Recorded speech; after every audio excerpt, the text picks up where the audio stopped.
twetaaga abaguzi ne bakasitoma abaffe tusaana tubeere nga tetudiibuuta oba tetudiibuula okwala waggulu prices zaffe oba ebyokutunda byaffe tubeere nga tutugiza abantu ku bbeeyi ennungi kubanga n'oba nga ofunye 15 awagaba amagoba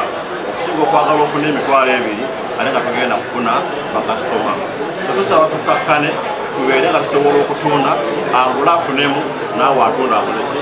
afunemu nze musaba ajje mu katale olwaira asobola okunsanga nganze nga ntendewaliddwa ne muteere emaali ku layisi so temwewala kujja mu kibuga mujje mu kibuga oyinza okulowooza nti oba osobodde okujja nawo banga ogamba nze nzize kyaggula kya mitwalo 2 aye n'osanga ekintu kyange nekikusanyula neteseganya n'okimpamu emitwalo 5 tukoola bukoozi basuubuzi kweyuna kibuga mujje twogerezeganye tuteeseganye bwe tunayita tujja kuyita wonaalaba tuganye kakasa nti ebyobusuubuzi baffe naffe tetuli bulungi emisolo gye ginaabagiganye so ku nsonga eyo tubakoola bonna bannayuganda muyingire ebibuga muyingire amaduuka gaffe buli ewali ebyobusuubuzi bassebo ne bannyabo tobe nga tukwasaganya ensonga ezo bisaidiye nga temaali waleese emaali weeri era evuluuja buvuluuja bwetuukawo wali sirabangako sizoni gye nali ndabyeko erina bintu birungi nga ngatto ze tulina wansi awo tulina engatto ennungi kwalite ennungi nnyo n'amazima gakana muggulu tukonkomadde n'ebyaffe tewali atugulako sayizi tuzirina kalazi valayate buli kimu kyonna tukiyina mu buli mbeera yonna ne tewali atugulako bannaffe erinnya nze Lwegaba Moses chairman Shoes Dealers Association Uganda ate era omwogezi wa FUTA Federation of Uganda Traders Association oyo mukama waffe Drake Lubega ebizimbe bye byonna biwerangana mu 2 byonna yalinyisiza omulundi gumu bazisuubiramu ffe naffe tuli baavu nnyo ku ssaawa eno neke twali badde tukozeeyo bo bwe bagenda okukatwala kati ku ssaawa eno tuli mu busoberwa gavumenti tusaba eveeyo ng'eyeyambisa eddoboozi lyaffe nga abakulembeze b'abasuubuzi tutuule mu kisenge kimu tuteeseze obusuubuzi buno buve mu nvuba mwe buli naye ekitabo ekyo basebo ne bannyabo obusuubuzi busaanyeewo n'abazimbi ebizimbe ng'era mukyabizimba egenda kutuuka nga tekyali ddiiru wadde mututulugunya ku ssaawa eno kati omuguzi President wa Federation of Uganda Traders Associations FUTA amulera bode egatta ebibiina by'abasuubuzi mu ggwanga lyonna wamu n'abasuubuzi okutwaliza awamu tuli wano olunaku olwaleero okubabuulira amawulire agafudde mu mwaka 2024 ekisooka kya byonna omwaka guno gubaddemu okusoomozebwa kungi ekitagambika nga bwe mukimanyi obulungi nti 2024 gwe mwaka ogubaddemu entalo ezitagambika mu bino wammanga konteyina z'abantu zajja ne zikwatibwa ezisoba mu 9 enforcement yali esusse okukola ebikwekweto nga enyigiriza nnyo abasuubuzi ekitagambika nakyo kyali mu mwaka guno. Agency notices ezaali zinyigiriza abasuubuzi nga bazimbye ekitagambika nga tewali we baddukira. Bakakasa nti mu mwaka guno tubaddemu ne challenge ezitagambika ku fines and penalties eza IFRIS, era ng'ebyo ebikwekweto byaleetera eggwanga abasuubuzi okwekalakaasa ne baggalawo ewatali n'omu eyasiizinga faya okujjako mu nsonga eyo ekoleddwako. Mu mwaka gwe gumu guno twalinamu challenge ey'abagagga bakama baffe ba Land Road abongezza ssente emirundi 2 mu mwaka ate nga bamenya etteeka erifuga omupangisa ne Land Road nga abamu n'ebisale bye bongeza bisukka mu tteeka nga bwe libalambika. Netubuzi emyaka egibaddewo emabega mubadde yaddeko nti n'abaguzi baavanga ebweru w'eggwanga ne bajja ne bagula ebintu. Omwaka guno ekibadde ewera abasuubuzi baffe bangi nnyo bagudde ng'omwaka tegunnagwako, batono abadevelopinze omwaka 2021. Tegeeza abasuubuzi mwenna okwetoloola eggwanga Uganda nti ezimu ku challenge ezo ze tubadde twogerako tugezezzaako okuzikolako nga federation. Katusooka okwebaza ennyo gavumenti olw'okutuwa federation eno abasuubuzi b'eggwanga Uganda ne tufuna obwetwaze. Twafuna obwetwaze mu mwaka guno 2024 era nga kati wenjogerera ng'abasuubuzi ba Uganda twekolera ku nsonga zaffe ezimu ku zo okutereeza ebintu bingi, naye mu bimu bye tukoze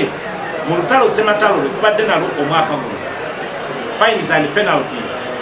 omukulembeze w'eggwanga tumwebaza nti ezo twazirinya ku nfeete n'azijjawo n'azisitookinga. Ebikwekweto byali bisusse ebyo nabyo omukulembeze w'eggwanga yabijjawo. Konteyina z'abantu ezaali zikwatiddwa mu URA mu kitongole kisoloza omusolo nazo omukulembeze w'eggwanga yatowa order ne ziteebwa. Agency notices ezaali ku accounts z'abantu nga babanja billions and billions of money aba URA, omukulembeze w'eggwanga yatowa order ebintu ebyo ne biggibwawo. Bingi bye tugeyinize kubanga ne IFRIS etteeka lyali liise nga n'omutembeeyi ali ku kkubo bamulagira nti gula akuuma otambulenga nako, kati nga tebamanyi akantu kano akuuma ke baali baleese okukola ku musuubuzi wa Uganda kayinza kuvaawo katya. Wenjogerera essaawa eno IFRIS yagenda on board neva ku stage eyo kwe baali bagireetedde ne mu maanyi, era kwali kulwana kwa federation eno Mukama Katonda n'atusobozesa omukulembeze w'eggwanga naye n'agiteeka omukolodi nga federation y'abasuubuzi, era nga tubakakasa nti mu mwaka 2025 tugenda kukola ne ku challenges endala ezibadde zichallenginga obusuubuzi bwaffe mu ggwanga Uganda. Tulina bingi bye tugenda okukola n'okanawusinga mu maaso kaawo butya bwe tugenda okubitambuza, kubanga mu mwaka gwe gumu guno tusobodde okutandika okugatta obusuubuzi bw'eggwanga Uganda nga tubujja ku levo kwe tubadde twezimbira ng'abasuubuzi b'e Kampala, nga ffe tukulembera abasuubuzi ab'eggwanga lyonna ate nga bali tetuneebuuzizzaako. Ne bannakigwanyizi bangi nnyo ababadde bajja ne batwerimbikamu. Oli n'ava e Masaka najja nabagamba nze ntwala abasuubuzi b'e Masaka, naye nga n'obusuubuzi yabuvaamu dda. Ebyo byonna tugezezzaako birwanako kuba kati tujjira ddala ku ground. Mu mwaka guno tukikoze nga tujja e Masaka ne tuyita abasuubuzi b'e Masaka bonna ne batugamba nti bannange bano be bakama baffe abatukulembera. Obukulembeze bwo ne tubuleeta official ne tubutuuza ku table eno ey'e Kampala. Kati ne tumanya nti abasuubuzi b'e Masaka bakiikiriddwa. Tetukomye kutambula Masaka wokka, tugenze Jinja, tugenze Iganga, tugenze Mubende, tugenze Kasambya, tugenze Kagadi, era nga tubakakasa nti tukyatambula tetuyimiridde. Okujjako kye tukoze tuyimirizaamu abantu basooke bakole ku festive season eno, ate tuddemu olutabaalo mu January. So tukakasa bannayuganda mwenna kuba tukakasa nti tulatandika eby'obusuubuzi nnene okusukka ku Kampala. Tuli mu kujjawo challenges ezo ze tubadde nga tugenda mu State House okumitinga omukulembeze w'eggwanga oba officials ba gavumenti ne tutuuka ngaawo nga batugamba mmwe muli bakulembeze abakulembera abasuubuzi ab'e Kampala. Kati tuli mu kukunjawo enkola ey'obukulembeze okwetooloola eggwanga lyonna nga tewaliwo muntu yenna gwe tulese. Tutandikira ddala ku muntu asooka owa wansi ow'ennyaanya ne tugenda nga tuzimbira ddala okutukira ddala ku muntu asungula konteyina e China. Tetukoma kuwa konteyina yenna wabula ne manufacturer akola ebintu wano naye twamulesa ono board kati tulyoka tuzimba obwegasi buno obwawamu nga tusuubira nti bwe tunaba nga twegatidde wamu banka y'ebyobusuubuzi tugenda kugikola. Tugenda kubeera n'ekisimbe eky'abasuubuzi naffe nga tulina wootuukira nti eno building bwe busuubuzi bwa Uganda bwe butandikira. Tusuubira okubeera na buli advantage yonna federation z'ensi ezifuga obusuubuzi bezirina kubanga bw'otunuulira nali nsoma ku busuubuzi bwa Uganda essaawa zino bwe tuli mu kuzimba nga tubugira ddala ku muntu asooka owa wansi okutuukira ddala ku muntu oyo asembayo kasita aba nga musuubuzi. So bannayuganda mwenna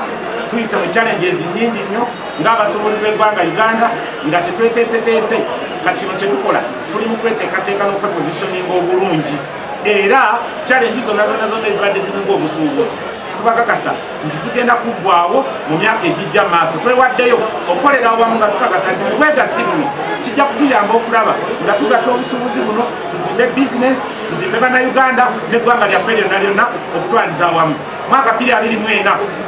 tubaddemu challenges nnyingi naye mbakakasa nti obulamu kasita oba nga okyali mulamu obusuubuzi bugenda kutambula bulungi era mugenda kuganyulwamu. Mbagaliza Christmas ennungi n'omwaka omujja ogw'essanyu. Mbagaliza buli kirungi kyonna bizinesi okulaakulana nga mwegattidde wamu mufuta kulwa Katonda n'ensi yange. Nsigadde nze John Kabanda pulezidenti wammwe wa Federation of Uganda Traders Association futa mwebalenge gy'obuzizza eyakata. This is the Federation of Uganda Traders Associations. Si kibiina kya muntu, kibiina ekigatta obusuubuzi bw'eggwanga Uganda. Era tuvumirira nnyo bannakigwanyizi abajja mu kibiina kino nga balowooza nti eno ebintu bye tulimu bya ddiiru. This is not a deal. Buno buweereza ate si bwa muntu si bwange Kabanda oba mwami Lwegaba Moses abakulembeze ab'okuntikka batula ku nneeka nedda. Ife nga futa tuliwo kugatta busuubuzi kyokka tukakasa nti buli nakigwanyizi yenna anajja wano ng'alowooza nti agenda kusabotaginga obumu asaaga era tetujja kumukkiriza. Bw'otunuulira federation ezigatta fraternities ez'enjawulo tekitegeeza nti buli muntu yenna waakujja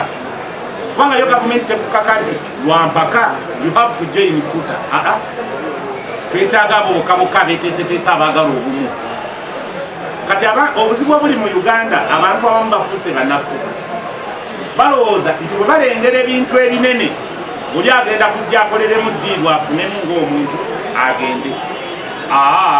Ife wano kye twetaaga bwe bukulembeze obw'abasuubuzi obugwa mu regions ez'enjawulo. Kati ojja kunoonya muno oyo gw'obadde oyogerako oba waagwa kubanga ebibiina ebifuga obukulembeze bw'abasuubuzi e Kampala tubirina. Mulimu New Generation, mulimu Shoe Dealers, mulimu Kafo Kampala Traders Advocacy Forum n'ebibiina ebirala bingi era bwe byajja ne bisubscribinga. Kakati abantu bangi nnyo olw'okuba baagala okusabotaginga embeera eno tuli mu kulwana n'ekintu kinene kubanga obukulembeze bw'abasuubuzi okubeera nga buli isana ne system ey'abantu gye baali bassaawo nga an association bagamba abantu mbu yekulembera abasuubuzi mu ggwanga. Kati essaawa eno buli muntu yenna yazuukuse n'agamba naffe abasuubuzi batuwadde obwetwaze. Kati bali abagamba nze njawukanye ku abo bali ku byabwe nga bwe nkumenyedde nti tulina associations essaawa zino eziri mu 60 associations. Toyinza kwogera ku nakigwanyiza omu nga talina nawaayimiridde kwogamba nti onatwala busuubuzi kufaanana bwe buti. Wabula kitukubiriza bannayuganda mwenna naddala bali mu business fraternity kwe kutambula eggwanga lyonna bakulembeze bannaffe mutukoppe kubanga tugenda kuteekawo okulonda kw'abasuubuzi bonna mu ggwanga. Ne bwe naaba nga nze Kabanda sikomyewo mu bukulembeze buno nga tebannonze kye twetaaga kwe kugattira wamu obusuubuzi bw'eggwanga Uganda tutambulire mu ambulera modejja emu tubeere n'obwetwaze nga tuvunaanyizibwa okukola values so si bannaffe abagenda ne bakola mu ofiisi eyo ebbali ne batandika okulimbalimba ensi nti be bakiikirira obusuubuzi values bwe zituuka okusetingwa ne bayita bo ne batuulaawo ne batandika okunawo toyinza kumwegombesa n'ogamba ono omwana nze nozaala omwana ayambadde empale za bituli ebiteeteeyi byonna bigubye biriko eminyira bwe busuubuzi bwa Uganda bwekubadde futa bwe twazze twalongoosezza kati bannakigwanyizi bangi bajja kusikkata yekka saani yekka bangi bajja kuvawo bagende eri ebbali bagambe abo tetwawukanye abo tukoze tuti naye bwe sigala ng'oli focused nga munnamenga wafuta kubanga buli kyetukola kyonna kyonna twefumiitiriza tuli focused ku nsonga semasonga ezinyiga obusuubuzi bwa Uganda era nga tuliko omusuwa ti nga tuli wamu ne gavumenti tugenda kumusetinga butambulire mu pipeline mwebale nnyo owa KCCA mupya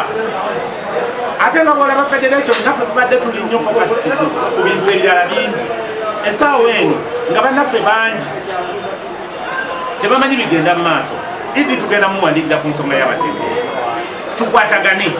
mbakakasa nti kiriza obagaana tujja mutereeza tukwatire wamu tusetinga ensonga y'abatembeeyi kubanga kye bayita omusuubuzi tuba tetwogera muntu yekka yekka ali mu dduuka tetwogera ku muntu yekka yekka oyo gw'olengera ali mu katale k'omubuulo otandika okwogera ku mutembeeyi asooka era wano tulinawo liida w'abatembeeyi kubanga ye musuubuzi omuto omusajja asobola okuba nga alina emyaka 45 ng'omutembeeyi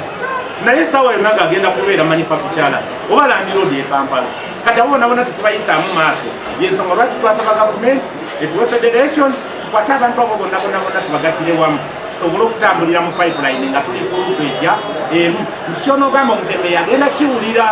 naye bw'onooba nga togasse basuubuzi abo kumanya nti tulina obukulembeze kkiriza obagaana tosobola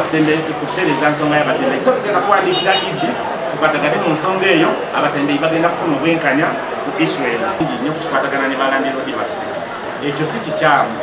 naye lwaki tugifunye nti etteeka erifuga omupangisa ne landiroodi si ddungi ekirala n'abasuubuzi fennyini be lirina okukoleramu tetulimanyi naye federation kyekola kwe kutegeka conferences si zokka federation kyekola kwe kusomesa abasuubuzi ku nsonga y'amateeka agabakwatako ne bagategeera n'okulambika gavumenti nti etteeka lino mwalireeta naye siriruŋŋamu kuffe bannannyini lyo so mu mbeera efaanana bwetyo ngumya abasuubuzi n'eggwanga lyonna okutwaliza awamu nti Federation of Uganda Traders Association zifuta egenda kutuula wansi tugenda kutandikira ku tteeka erifuga omupangisa ne landiroodi era tukakasa nti omupangisa agenda kufuna obwenkanya kubanga tugenda ddizayo mu paalamenti tulikolemu ennongoosereza buli muntu ligenda okufuluma nga ku bantu babiri omupangisa wamu ne landiroodi we bonna bonna nga libaffe balinda n'erino eririwo si tteeka kubanga landiroodi lyamuwa amaanyi mangi kati ate ne linafuya nnyo n'omuntu amuwa ssente mu mbeera efaanana bwetyo bwe tunaba nga tumaze dukolamu amendimenti tukakasa nti tetugenda kuddamu kulwanagana wakati waffe abapangisa wamu ne bakama baffe alandiroodi